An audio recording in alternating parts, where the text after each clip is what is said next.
François Fontaine. Bonjour. Si vous êtes d'accord, aujourd'hui, nous allons concentrer nos 3 questions sur les axes suivants. Premièrement, la compétence. Deuxièmement, l'efficacité. Troisièmement, votre vision de La Rochelle à moyen et à long terme. Si vous voulez, on va commencer par les compétences.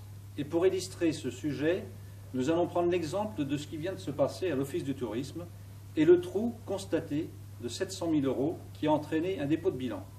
Vous qui êtes un chef d'entreprise, vous ou votre service comptable devez probablement interroger tous les jours votre banque pour faire ce qu'on appelle un rapprochement bancaire. Il nous semble que ceci relève du bon sens. Ce qui aurait permis de détecter suffisamment tôt le problème de l'Office du tourisme. La question est simple, si vous devenez maire de La Rochelle, allez-vous mettre en place des mesures pour que pareille situation ne se reproduise? Pouvez-vous développer? Écoutez, tout d'abord, c'est un exercice qui pour moi est usuel, puisque j'ai une entreprise, que nous sommes cotés en bourse. Ça veut dire que nous avons non seulement notre propre comptabilité, mais également 2 commissaires aux comptes qui régulièrement vérifient la véracité de l'ensemble des documents. Je pense que ces contrôles sont bien faits, on n'a pas de souci à avoir. Et qu'à l'évidence, dans le cas que vous citez, mais également dans le cas de l'Astrolabe que nous avons vécu quelques mois auparavant, il y a eu des fautes de vigilance.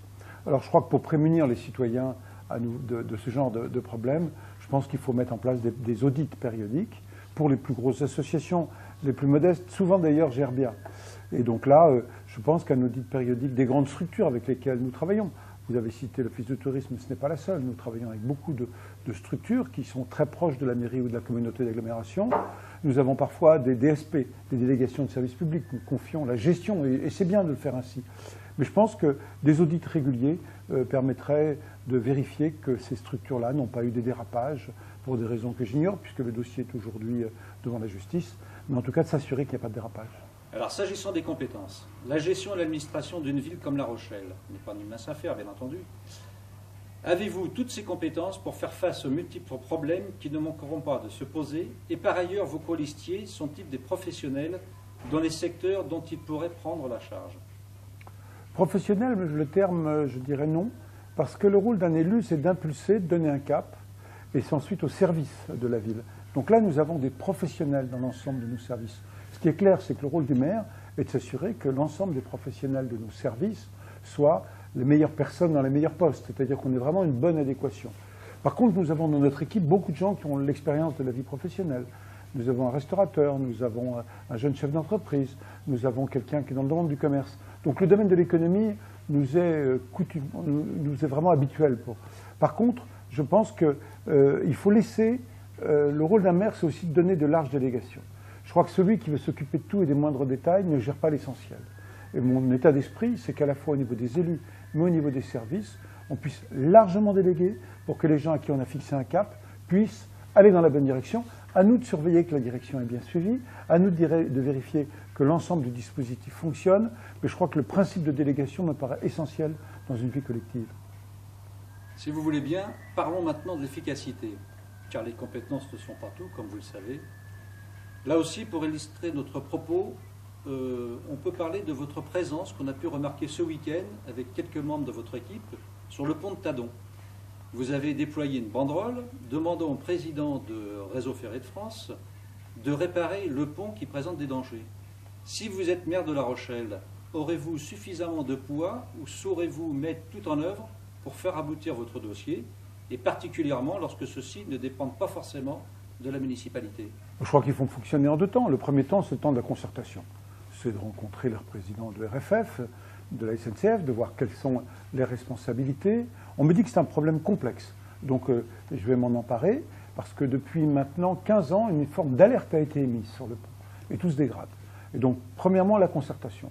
Puis si la concertation n'aboutit pas, on passera à d'autres formes de pression. Je n'hésiterai pas à demander aux habitants de Tadon de venir manifester avec le conseil municipal pour dire ceci n'est pas supportable. On ne peut pas laisser une voirie sur laquelle des poussettes passent. On me dit que les hauteurs de protection ne sont pas conformes. On me dit que cette dégradation fait aujourd'hui tomber des objets métalliques sur la voie qui passe en dessous la rue Anita Conti. Donc le temps de la concertation, bien sûr, pour commencer. Mais ensuite, le temps d'une pression forte, parce qu'on ne peut pas laisser des choses comme ça dans une ville. C'est notre responsabilité à la fois d'agir, mais aussi d'interpeller quand nous ne sommes pas responsables au premier rang. Alors une question un peu plus directe, dans le même état d'esprit. Êtes-vous prêt à mouiller votre chemise pour faire aboutir des dossiers et aller au contact direct de ceux dont dépendent la rectification de ces dossiers, justement? Bien sûr, s'il faut aller à Paris rencontrer le président de RFF, je demanderai à notre député de m'y accompagner, parce qu'on ne peut pas laisser ce genre de choses. J'ai la chance par ailleurs d'avoir, par ma vie professionnelle et par ma vie politique, un bon réseau. Donc de connaître déjà un certain nombre de grands responsables dans notre vie publique. Et donc je n'hésiterai pas à solliciter le ministre des Transports, d'une certaine manière que j'ai rencontré il n'y a pas longtemps, pour qu'il donne aussi instruction au président des RFF pour le faire. Voilà, c'est un petit peu à la fois un réseau, des relais, et puis mouiller sa chemise, évidemment, on est là pour ça, hein, on est là pour défendre l'intérêt des Rochelais. Alors votre vision de La Rochelle, vous, Jean-François Fontaine, qui avez passé beaucoup de temps en mer, donc vous avez forcément un champ de vision plutôt élargi. Pensez-vous que les grands projets pour La Rochelle qui ont été décidés doivent être projetés justement sur le long terme? Forcément, ma vie est faite de long terme. Quand j'ai créé mon entreprise, c'était il y a 38 ans. Donc il faut essayer de se projeter dans l'avenir. Il est clair que, par exemple, le développement du port de commerce est un projet de long terme. L'embellissement de notre ville, vous savez, nous ne serons que ceux qui auront géré la ville pendant 6 ans, 12 ans, nous ne savons pas aujourd'hui. Mais il est très clair que l'embellissement de notre ville fait partie de notre histoire.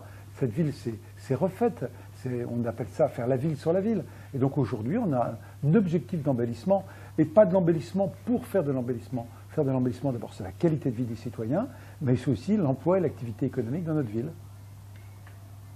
Avant d'arriver à cette conclusion de cet entretien, donc, avez-vous songé dans votre programme de campagne à rendre La Rochelle encore plus attractive, et pour vous aider dans vos réflexions, à interroger directement les Rochelais, par exemple sous la forme d'une consultation du type référendum? Alors, le référendum peut toucher à des questions très concrètes. Par exemple, faut-il que le port soit piéton complètement ou pas? Dans ce cas-là, je n'hésiterai pas. Mais aujourd'hui, vous savez, je n'ai pas besoin de faire une consultation, je les rencontre tous les jours, dans des réunions d'appartements, dans des réunions publiques, et le message d'une ville plus propre, plus belle, plus attractive, tout ça pour générer plus d'emplois, je l'entends tous les jours. Donc je suis certain qu'il y a un très fort consensus en ce sens. La question bonus. Avez-vous envie de parler d'un sujet d'actualité qui vous tient à cœur? Écoutez, sujet d'actualité, je l'ai déjà dit, c'est la jeunesse.